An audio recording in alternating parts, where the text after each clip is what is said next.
Okay. Well, Lyndsey, how are you? I'm great, Gerry. How you doing? I can't complain. So, Lyndsey, you and I were having a conversation at the CCI Eastern Ontario conference about sort of the state of condominiums in Ontario, and we thought that maybe this would be interesting to other people. So we've decided to have this conversation, but before we get into it, who are we and why should anybody care that we're even talking about this? Did you want to introduce yourself? Sure. Hi, everyone. I'm Lyndsey McNally. I'm director with the Condominium Lending Group. The focus of my career is really in placing financing solutions for condo corporations that don't have the funds to meet their capital repair obligations. All right. I have a feeling that's going to come up a few times during the conversation about the state of condos in Ontario. It's busy work, yeah. It's okay. Well, you know, in that vein, I should introduce myself. My name is Gerry Bourdeau. I am a condominium manager, and I only take on particular files, namely ones that are viewed as either trouble or extra contractual services, things that other managers either don't have time for or you know just don't want to do. Things like construction litigation, construction defect issues, major capital projects, compliance issues. These are sort of my wheelhouse, and though I do those exclusively now for condos, I have been, and I know you have been as well, a condo manager in the past that has done, we've both done everything there is to do with managing a condo, I think. Yeah, the longest, hardest careers, right? Yeah, exactly. And for some reason in my career, I always sort of ran, you know, towards these issues, and now it's just become a niche. And so you're seeing capital projects that need to be funded. I am getting capital projects done most of the time for condominiums that are have had an issue with either a builder defect or a capital project already. But even beyond that, I think we've got other points of view that we bring to this, right? Because you've taught basically a whole new generation of condo managers about condo finance. I'm trying really hard to teach the new generation of managers more about financial literacy, less about the mathematics, the nuts and bolts of it, but how do you understand the big picture? Because condos are so diverse. They're interesting. They all have something a little bit unique to them. And if you have a higher level of financial literacy, you are better prepared to deal with whatever comes at you. Yeah, like that pesky audit every year, for one thing. Audits aren't scary. No, but you know, but it's good to know when the auditor is asking where you should accrue something or whether something should be adjusted. What are they talking about? Yeah. Right. So, You know, I've worked with a lot of managers in my career, and I've worked with some really great ones and some really terrible ones, unfortunately. But the financials is where a lot of them struggle. yeah, People see financials as a big, scary thing when it really doesn't need to be. yeah, and well, like not to jump into this too hard, but it's interesting you say that because I have been a proponent for years, and now officially with my company Bourdeau Company, that there's no reason why a condo manager should be good at everything. It's not realistic, and that's not how people work. And so you could have a wonderful condo manager who is very good at communicating and doing projects and not as strong on financials, and then one that's solely interested in financials and not as good at those other things. And I think there's place for both of that type of person. Yeah, I think too, like a lot of managers struggle to do, let's call them the special projects, like your business focus. Not even because they don't have the skill or the strength to do it, but because they're bogged down with a lot of other things. Yeah. Well, yeah, exactly. I think we want to talk about that in more detail, and so further reasons why we might be useful, hopefully, in this conversation to somebody listening. I don't know too much more about your background other than your management. I mean, it's enough already. I think you've already settled that you're a useful person to talk to about the state of condos in Ontario. But I'm hoping to also mention some things from my background that don't seem to get a lot of airtime when we're talking about condominiums changing legislation and you know what should condos do to improve this or that and specifically I have a rather robust psychology background. You're a very interesting guy, Jerry. Thank you. I don't want to write my own review, so I'm glad you said that. But I'm very interested in neuroscience and have been for a long time. And I know that might sound lame or very geeky, but I do have some academic training in it. I have some academic training in economics and data analysis. And I want to talk about, between the both of us, our experiences with the condo market, the condo land in Ontario, maybe in ways that just don't come up often when people are making decisions about how to change legislation, how to manage a condo, how to set up a condo management company, all these things that are sort of, I think it's, what do you call that? They're assumptions, and nobody realizes that they're making a bunch of assumptions when they make these decisions. So Yeah, you know what I find interesting is a lot of managers they get their training and they'll work in a handful of condo corporations. Maybe they sit in one tower almost their whole career, or maybe they switch a few times, but they really only see a few condos. yeah, I've had the opportunity in my career to see thousands of condos. yeah, And those managers that only manage a few, they can be really sheltered from the reality of what's happening in the greater marketplace. yeah. That's very true. And then when that manager is pushed out of their comfort zone, they're going to learn fast if ever they are pushed out of their comfort zone. But okay, so number one, I don't want this podcast to be alarmist, and I'm sure you don't either, right? So unless you think something different, let me know. But I think that probably a lot of condos in Ontario, maybe most of them, are running along okay. You and I are biased in our sample, and that we hear from condos that are having an issue of some kind. Yeah, the very worst circumstances. Exactly. And so even though we might get critical about certain things, and we might be talking about problems throughout the podcast, I do want to, at the outset, temper that a little bit by saying a lot of condos and condo professionals and other types of firms that help condominiums are doing a great job and are buzzing along very well. So this isn't a stay away from condos type of thing. This is it just a sober talk about condo land in Ontario? Yeah, there are a lot of condos that are doing really well. What I have seen in my career with working with some very challenged condos is that it doesn't take a long time to go from great to really bad. And some of the fundamental principles and how we plan the funding for condos is important, but also the politics. Yes. And sometimes it's not making bad decisions. Sometimes it's a lack of making decisions at all. Yep. Well, okay, so that dovetails nicely into some of the things that I want to talk about, the psychology that I was bringing up earlier. And that is that I don't feel like condo land is interfacing very well with the academics on human psychology.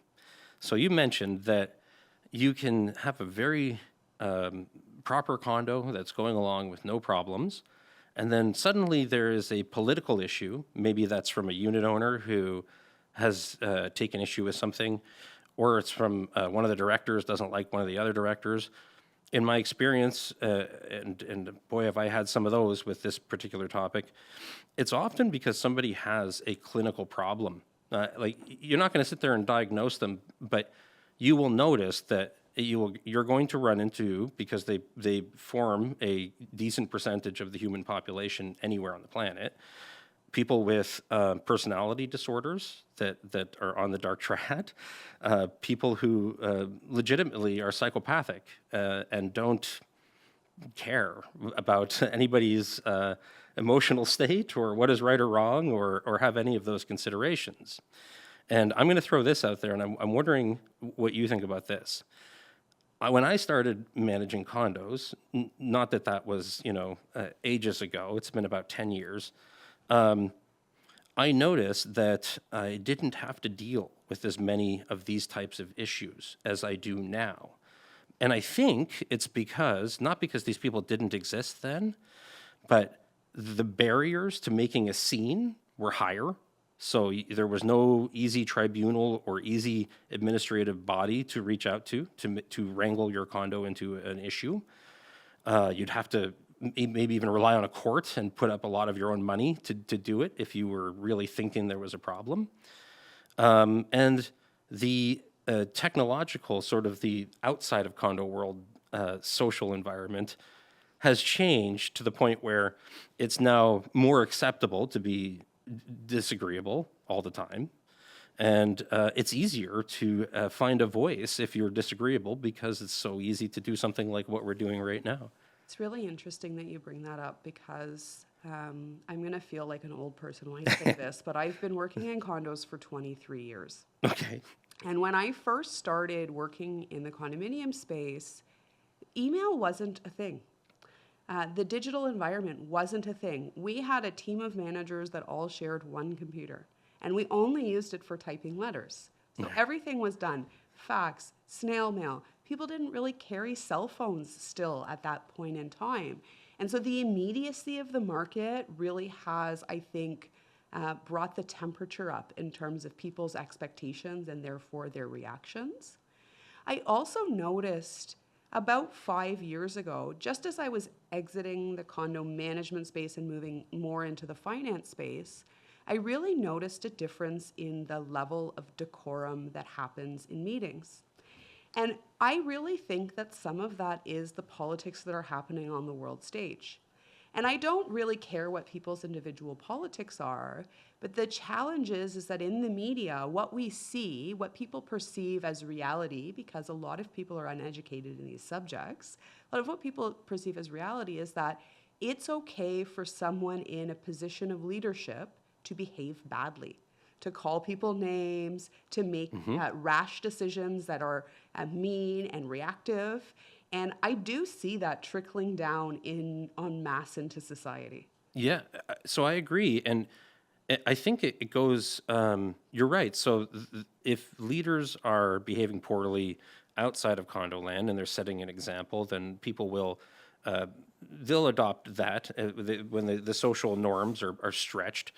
But I also find it has become more acceptable to be immediately skeptical and outright disrespectful to people that it would have been a very big deal to be disrespectful to before. And I think this is part and parcel because, so I'll give you an example of what I mean and explain why it's part and parcel.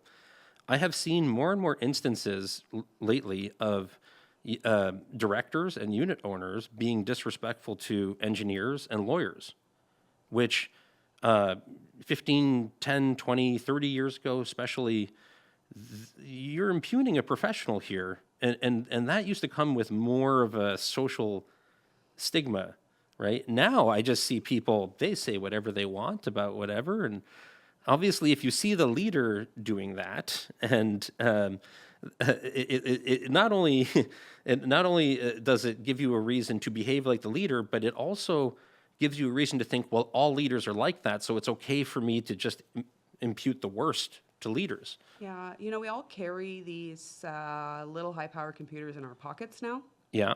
and it gives you access to a world of information.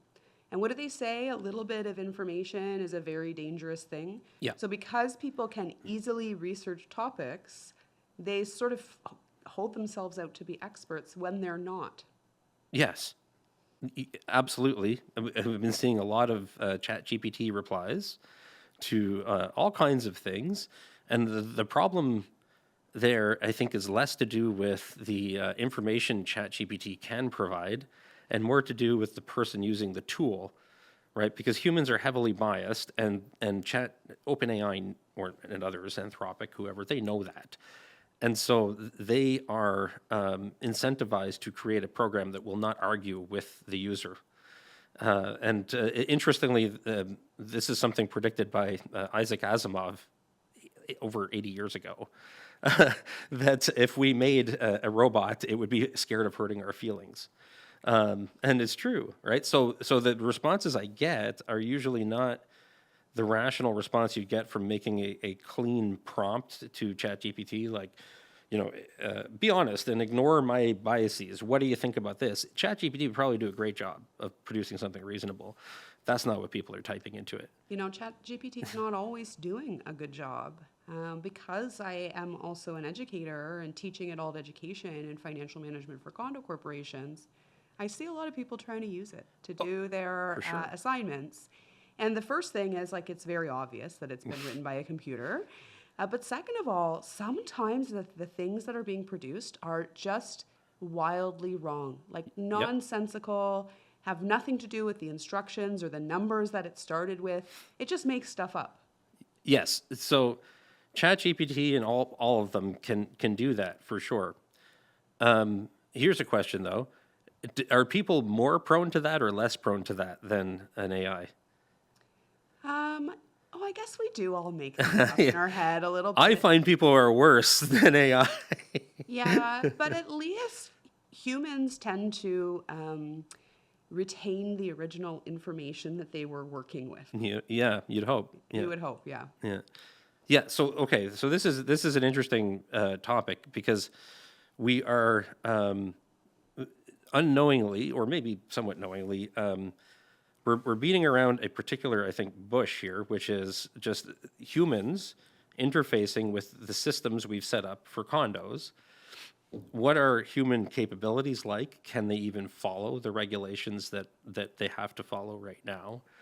I know that different well-meaning groups that I won't name, but like very good volunteer associations spend a lot of time thinking about ways that they could amend the Condominium Act or the Condo Management Services Act or a number of other, items, governing documents, et cetera, to increase compliance regulations. And I know the intent is to get condos running in a very transparent way. But do you think, and it's not a loaded question, do you think there's going to be a point, or have we reached it in your experience, or maybe we won't reach it, where we're asking too much of the people presently in the industry, too much for them to hold in their head at once, to adapt to pivot on quickly? And I can give examples if you want, or No, I mean, I think I personally would not like to see additional administrative regulation on the industry. Managers are dealing with a lot, boards are dealing with a lot. They don't need more boxes to check and forms to fill out and things like that. That's not what we need. But particularly from a funding level, there are a lot of condominium corporations in the province of Ontario that really are struggling. And in my experience, the vast majority of them are following the legislation, the regulations that they have to as it's written. They think that they're doing their absolute very best to follow what's required of them, and they're still finding themselves short. Now, you don't necessarily need regulation to fix that. People could choose to put more money in their reserve fund. They could choose to follow different principles for planning, and some do. But what really happens is that when you start to fix the funding levels, Yeah. what happens? Condo fees go up. yeah. And unless there is some backing through a regulation under the Condo Act to say, this is what we're supposed to do, we must raise our funding levels, and therefore our fees are going up, boards really struggle to communicate those necessary increases to owners. Owners don't like to see condo fee increases. Anyone who's tried to implement one that's sort of greater than inflation knows that. Yeah. So condos are incredibly cost sensitive, for sure. I think everybody has experienced that, and I don't blame condo owners and condo boards for wanting to keep their fees low. I mean, they have so many other, I'm sure you don't either. They have so many other stressors in their life, and asking for more money on anything at this point, and the way that a lot of people's personal finances are going, is hard, right? I'm wondering though, more on an incentive basis. So you're right. Like legislation will set a floor, and then people will have to follow that. Although I'm sure we both still see instances where they don't really perfectly follow it. But hypothetically, then you can blame them for not following it, or blame somebody. But I find what happens with floors in legislation, and this is true for like the building code and reserve funds and other things. Now we're moving away from the sort of professional opinion and professional standards of a real human who has devoted their life to studying funding or building science or the law or whatever it is. And we're moving away from what they would think the standard of care is to basically what a group of people who have not fully considered the situation believe the standard of care should be. And then often the standard of care ends up actually being lower, and it gives bad actors. So put it to you this way, and I'm obviously not blaming anybody specific, but if I know where the floor is, I only have to offer that in my services to be competitive. And then everybody else who knows the floor is too low, they're going to feel pressure to only offer that too, because they're competing with a cost-sensitive entity. The open market, yeah. Right. And so what we've done is we've actually potentially lowered the standard of care for whatever the example is, instead of increasing it to what an honest professional in their full sense of their duties would recommend for the thing to go perfectly. I don't know if you have any thoughts on that, but It's a bit hard because, condos are a bit of a unique entity in that it's this intensely personal environment, people's homes, but it's also a business entity. So even if you have a really smart board who wants to exceed those thresholds for logical reasons, I agree with you, there are logical reasons why you would want to exceed the bare minimum. yeah, They not only have to convince their board, oftentimes they need to convince the whole ownership. And if you have 500 unit owners, how are you going to get all those people to agree on what the right thing is when they think this is what our requirement is? But the reality of how we fund reserve funds and condo corporations is that we fund to bare minimum. Adequacy really means bare minimum level of money. yeah, yeah. I mean, it's the bare statutory minimum, and I agree. It's not the level of care. I'm quite.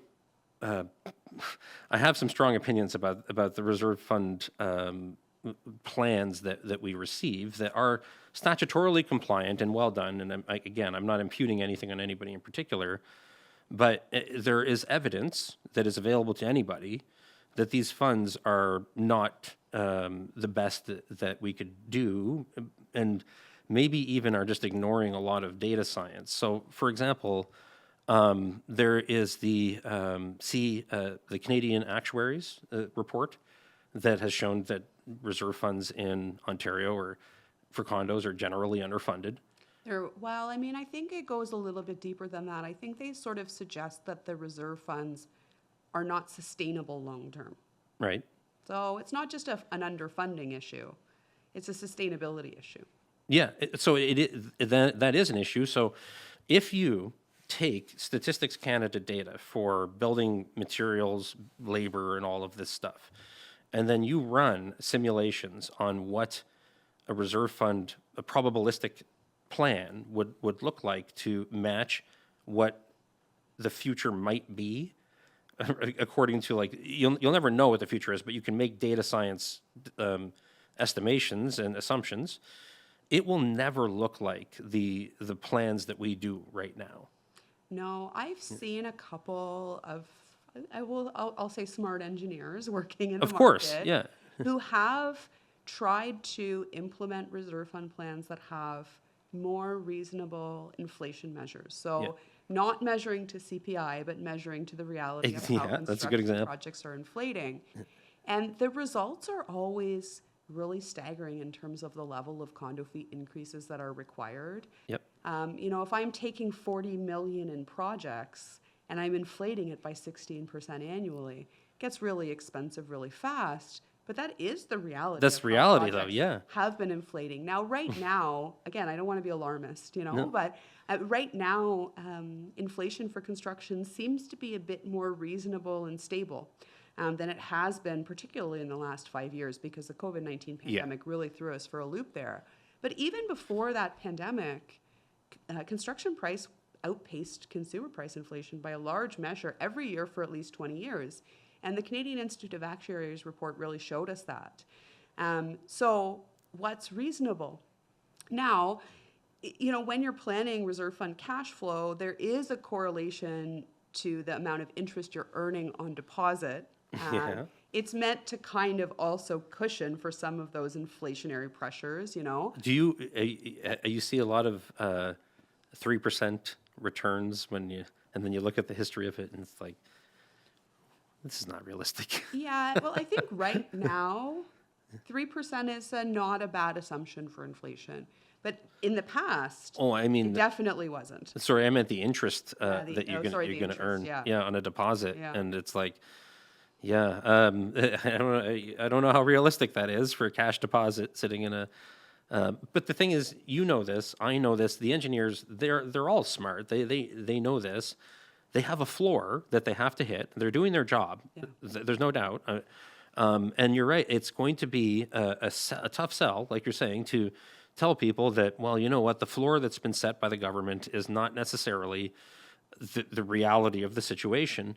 And then I can't help but think, though, it would be easier to sell owners on, we're going to have to put more money away to replace the roof and make your investment nice, if they weren't subject to other costs that maybe they shouldn't, that they pay without a great return, right? So, for example, the Condo Authority Tribunal is a low-cost way to drag your entire condominium into a conflict. The tribunal itself seems to be recognizing in some more recent decisions that people are using it as a means of just causing trouble, and the tribunal doesn't like that, obviously. They weaponize it definitely sometimes. Yeah, and then you have properties spending $10,000, $15,000, $20,000 on a lawyer that will never go to replacing a single panel of aluminum or shingle anywhere, right? And I know that the Condo Authority Tribunal is contemplating, well, it's not up to them, but there's a contemplation of having the tribunal take over reviewing meetings now as well, which is obviously going to cause a lot more legal activity. And so I'm concerned that the reason our poor engineer who really would love to do better for the condo can't sell people on spending more money is partly because the market is providing a bunch of things nobody wants that in a sort of political expedience. And then, of course, there are other issues of just that we've already touched on a bit, which are shocks outside of condo land that just affect condo land, right? I don't know if you have anything to add to that or... Yeah, there's a lot of external business pressures on condo corporations, particularly as it relates to finance. And there are a few examples from recent history. I mean, at least as long as I've been managing condo corporations. I remember when GST became HST. And all of a sudden, all these condo corporations had to budget this additional amount in their reserve funds, and they had to catch up because they weren't already prepared for it.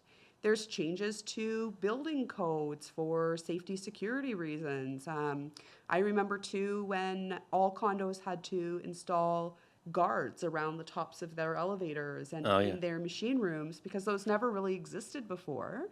And those came at a cost. And condos weren't really prepared for it. Now, a lot of condos expensed it out of reserve because we have this big pool of money. But really what they were doing is just borrowing from tomorrow's dollars in order to avoid the problem now.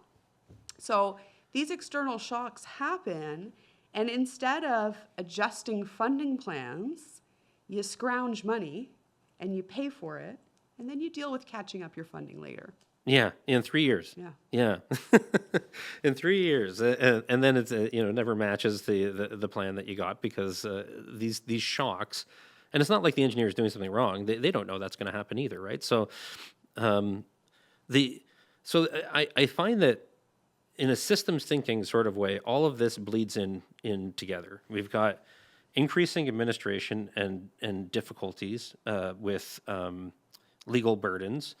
We've got increased voice for disagreeable people who just tend to that spectrum of personality and will never, like they can't be changed. They'll just continue. We've all experienced this, but it's a clinical thing.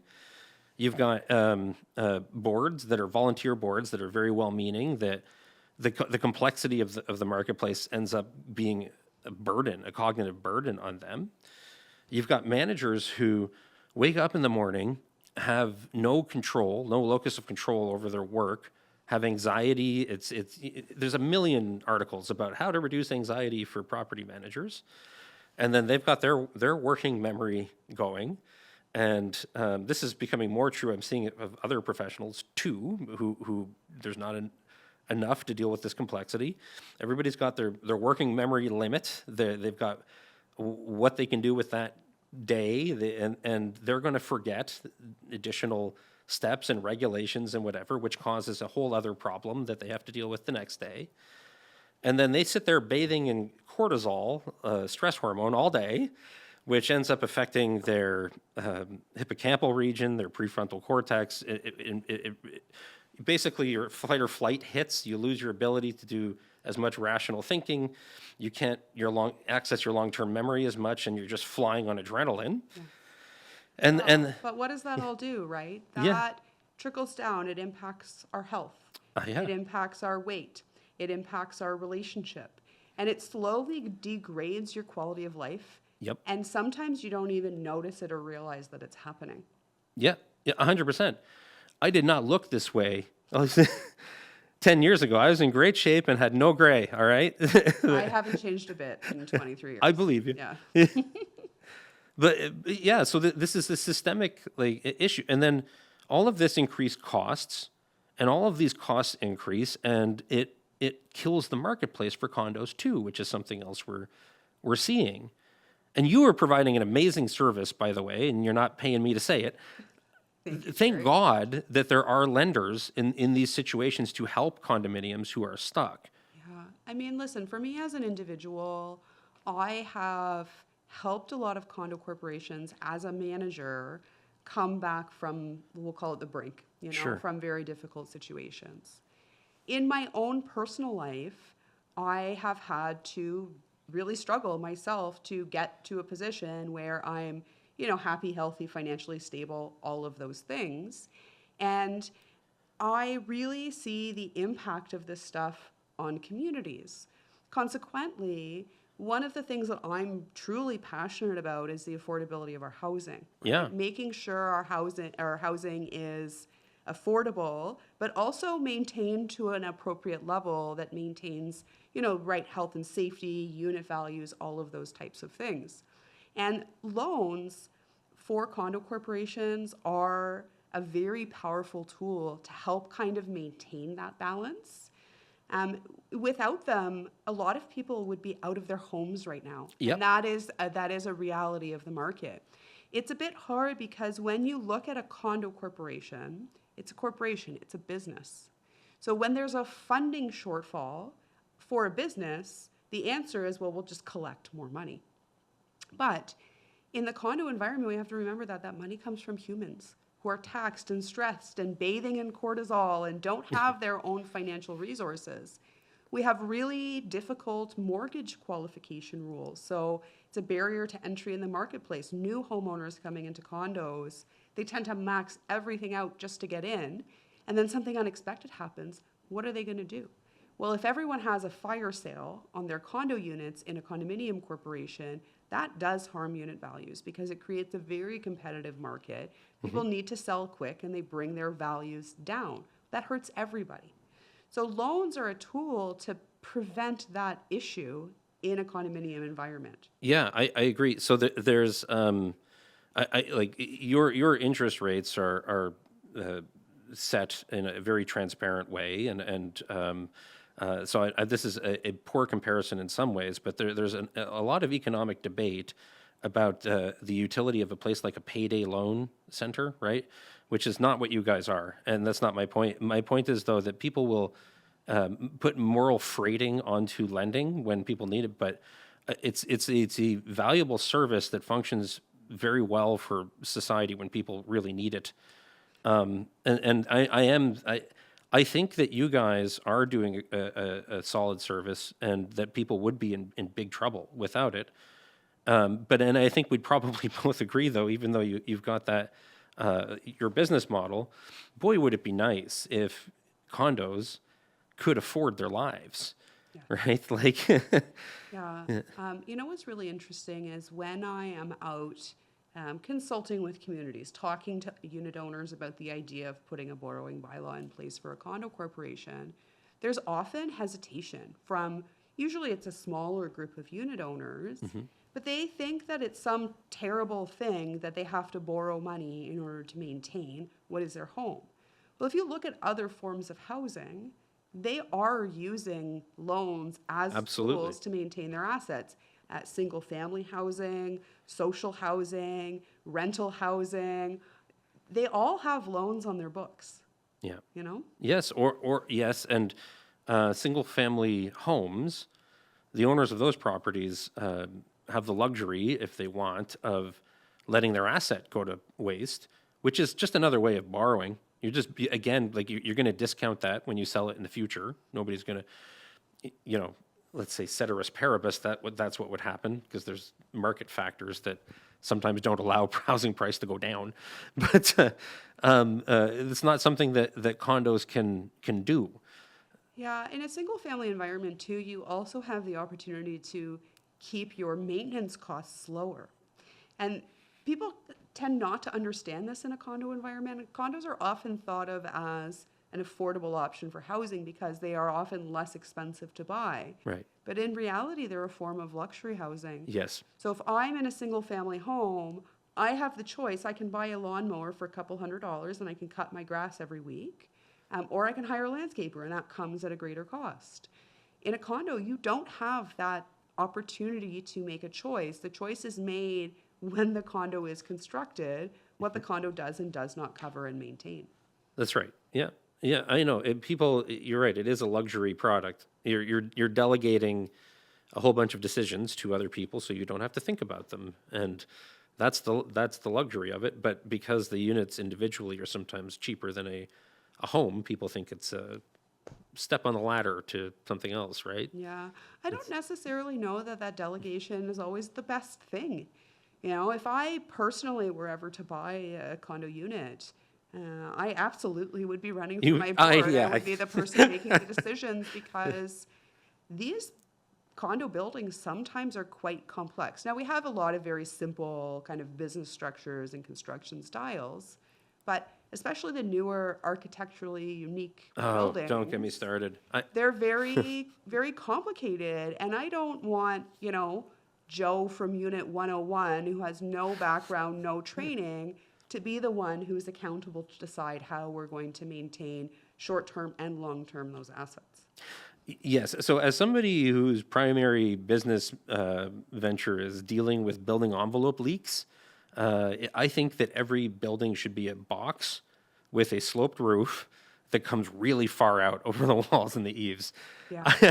That's my, Those I appreciate rectangular high-rise buildings from the 70s, Yes. the gray boxes. And in no the sky. windows. Yeah. Just one door. You're going to need 2 doors in case there's a fire, but get rid of those windows. Just put up a screen of, you can put whatever you want, to maybe you can pretend you're in Bahamas or something. Oh, like a TV? Yeah, exactly. Yeah. Who needs penetration in their building envelope? Yeah.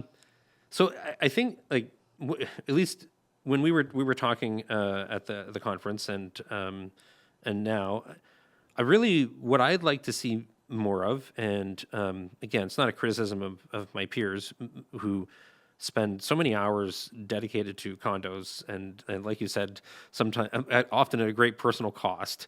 I'd like to see more emphasis on systems thinking in decisions that are made basically for condos in the future. So if we're going to suggest a law, I don't want to see anybody suggest a law without having run an economic analysis to prove that law will assist owners in having a place to live that is affordable, right? And that this is something anybody actually wants. It's not just a nice to have. Because you have, just like you can have nice to haves in building science, you can have nice to haves in the law too, right? And I think you can go into the Condo Act, and I think it's Section 17 where you find the objects and duties of the act of a condo, And that makes sense from a legal perspective, what's written there. But the real object is to have people getting along, living in a place for mutual benefit that they can afford, right? And But affordability means nothing if the building's falling down.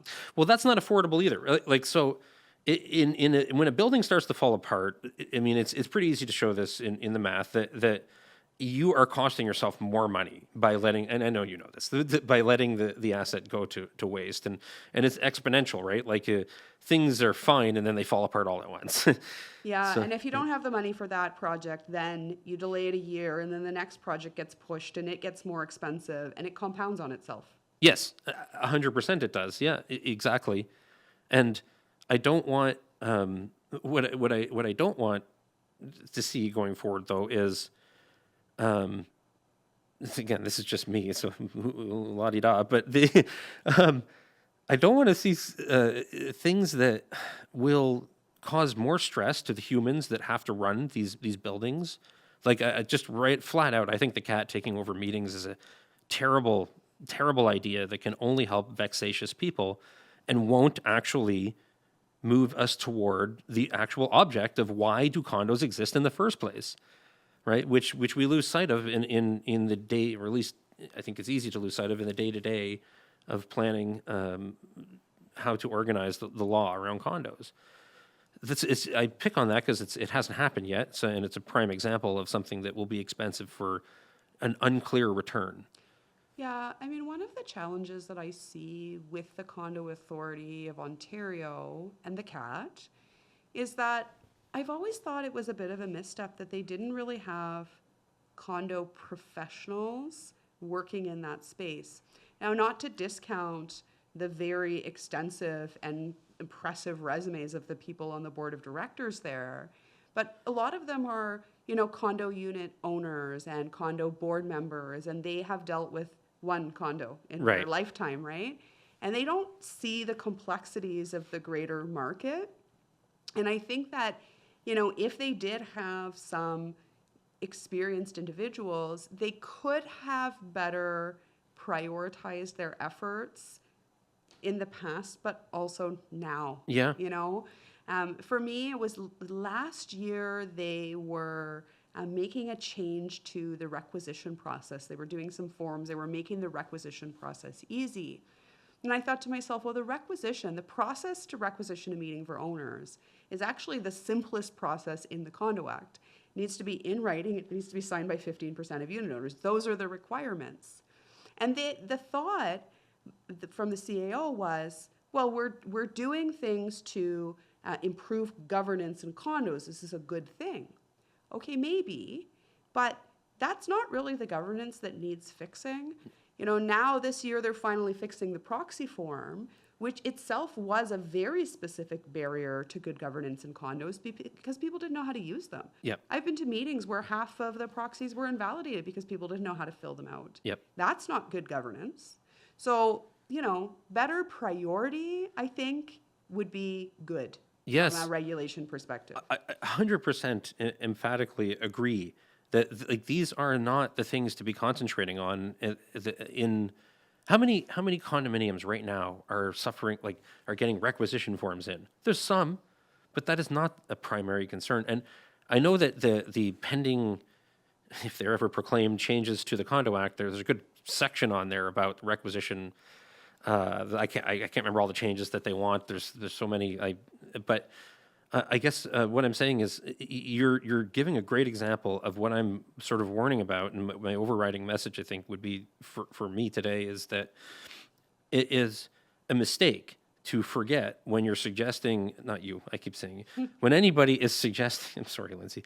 I take no offense, Gerry. It's the universal you. When anyone's suggesting using a new form that adds more details onto the form, they're risking cognitive load increasing on people who can't handle it for a variety of reasons, including limitation of time and limitation of ability. Like people need to understand their condos, and not everybody is a lawyer. Yeah, right? If you're doing a form, you should give it to a 10-year-old Yes. and a 70-year-old. And if both of them can do it, it's probably okay. That's a That's excellent advice. Yeah, I love it. This is almost Richard Feynman coming out of you right now. That's and then on top of that, there is an economic cost to this. How many lawyers do you think have been asked over the years how to fill out these proxy forms, or have spent time making their own version with annotations and things? Like, I've seen a bunch of these. I think about it this way too. How many managers got paid more to adapt to those changes and to spend more time with unit owners, helping them complete the forms, not soliciting proxies because you can't do that, but just helping them to understand them, to have to do all of these new notice requirements and things like that. Those giving more communication to your condo owners has always been a best practice. You didn't need a form to do that. Right. And managers are not, maybe they made a little more, maybe they had a small increase in their contract services, but it's more pressure, more stress, more to their day-to-day duties.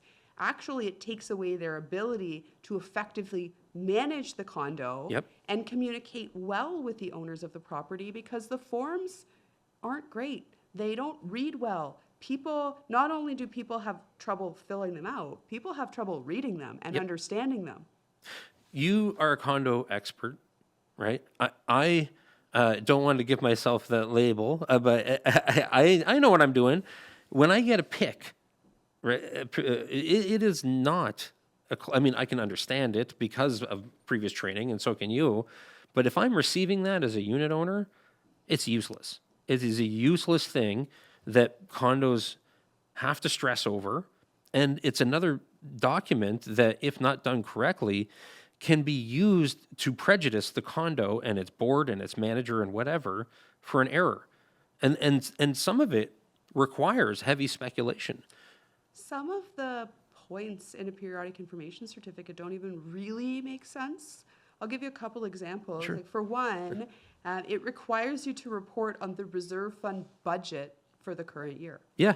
Well, I've never seen a condo with declaring documents or bylaws that require them to do a reserve fund budget. And a lot of condos are not doing reserve fund budgets. They're just doing their reserve fund studies. So right there, you're asking condos to report on something that they don't even have an obligation to have. Yeah. And as well, the timing of the certificates, you issue them to report on the past, on the prior quarter. But, if you're sending out the last pick of the year, that is issued at the same time as your budget for the next fiscal year. Typically, condos are combining the notices to save money, right? So it's issued at the time of your next budget. Well, the pick requires you to attach the budget for the prior year. So you're attaching this year's budget, and you're including next year's budget, and owners have no idea what they're supposed to pay attention to. That's right. They don't, and they can't, and it's too much of a time ask. And on top of that, it is a cognitive drag on the manager, the board, possibly a lawyer, depending on what's going on in that condo. And I have never received a question about a pick from anyone other than somebody who is looking to damage the condo. That is the only time I have received questions about picks. And, I've dealt with not one or two condos, but like hundreds of them. Yeah, the questions that I, in my memory, think about receiving on picks, because it's been a little while since I've personally had to issue one, but typically it's the board that's concerned about the contents before it even goes to the owners. Yeah. The owners that's aren't reading fine. and asking the questions after the fact, but the board really gets flustered and troubles themselves with the contents. Yeah. Sometimes you want to say, it's okay, just calm down, no one's going to read it anyway. Yeah. Yeah. So these are only a few examples of things that I think are a drag on the condo market and on people. And I think it might sound silly, but the pick really harms people.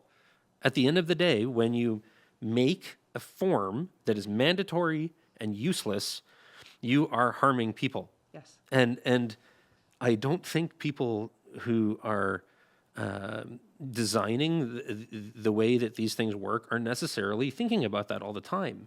And it's very human to not think about that, because you're given a role to do, it's just your job. Here's your job. They're doing their job as they're meant to. So I'm not saying they're being negligent in that sense. But at the same time, I think it would be good if everybody in condo land, and I know there are many that do, remember that their decisions, recommendations are in the end going to either help or harm somebody. And then let's all proceed on that basis. And if we don't need something, you know what? It'll be easier to convince people to put more money aside for their roof if they're not also fighting constantly and paying, 40 grand to their condo lawyer. By the way, nothing against condo lawyers. I have a law degree. I love the law, but I don't like it when it's harming people one bit. That's not the purpose of any of this. Yeah, I mean, if I think about all of my experience working in condos, the thing that needs to be fixed, the thing that would really help the condo market is to fix reserve funding, to get the right amount of money in the bank so that there's not big shock surprises of funding requirements for unit owners, or at least minimize those instances. And to just bring things to a realistic level in terms of how the money ought to work, because the way that the legislation is written is, in my opinion, not particularly realistic. That would help a lot. That would minimize even requisition meetings, as an example, Yep. because people tend to get really upset. The politics and the emotions really run hot when there is a financial element to whatever is going on. Absolutely. We're never going to eliminate the guy who's going to weaponize every process that they can. But if we can get protections in place, financial protections in place for the rest of the unit owners, we have less reason to fight with each other. Yep, absolutely. I think we're going to have to leave it there unless there's something else burning that you want to say, Are because we out of time? we're going to get, somebody might come in here and start doing their own podcast, and I could go all day, Gerry. it might be more interesting or not. We run that risk. It might be basket weaving or something. So thank you very much for this conversation. I really appreciate it. And did you want to plug anything before you? I don't know. I'm not very good at plugging. No, I don't like it either. I just want to say thanks, Gerry, so much for inviting me to do this with you. This was fun. Yeah, my pleasure. All right.